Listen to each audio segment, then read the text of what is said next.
حضرت سیدنا حذیفہ رضی اللہ تعالیٰ عنہ سے روایت ہے، ابو داؤد شریف کی یہ روایت ہے کہ حضرت حذیفہ رضی اللہ تعالیٰ عنہ فرماتے ہیں کہ نبی اکرم صلی اللہ تعالیٰ علیہ وآلہ وسلم کو جب بھی کوئی اہم کام درپیش ہوتا تو آپ صلی اللہ تعالیٰ علیہ وآلہ وسلم نماز پڑھتے، یا تو 2 رکعت نماز پڑھتے یا تو 4 رکعت نماز پڑھتے۔ اور حدیث پاک کے اندر ہے کہ 4 رکعت نماز میں پہلے سورہ فاتحہ کے بعد 3 بار آیت الکرسی پڑھنی ہے، اور باقی 3 رکعتوں کے اندر ہر رکعتوں کے اندر سورہ فلق، سورہ اخلاص، سورہ فلق اور سورہ ناس پڑھنی ہے۔ تو یہ ایسے ہی ہے جیسے اپنا شب قدر کے اندر نماز پڑھنی۔ اور اس کے بعد مشائخ کرام نے کہا کہ ہم نے اس پر عمل کیا اور ہماری حاجتیں پوری ہوئیں۔ اور ایک اور حدیث پاک کے اندر ہے کہ نبی علیہ السلام نے ارشاد فرمایا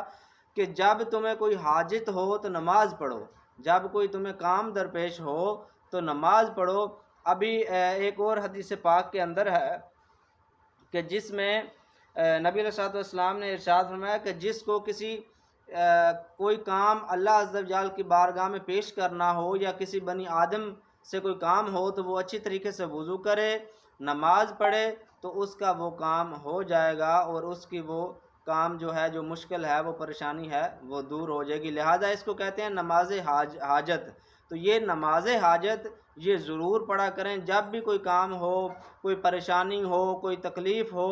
تو 2 رکعت، 4 نہیں تو 2 رکعت پڑھیں۔ اس میں بھی یہی لحاظ رکھیں کہ پہلی رکعت میں 3 بار آیت الکرسی پڑھیں اور دوسری رکعت میں سورہ اخلاص، سورہ فلق اور سورہ ناس پڑھیں، ورنہ 4 رکعتیں پڑھیں اور اللہ سے اپنی حاجت جو ہے وہ مانگے تو انشاءاللہ حاجت برائے گی۔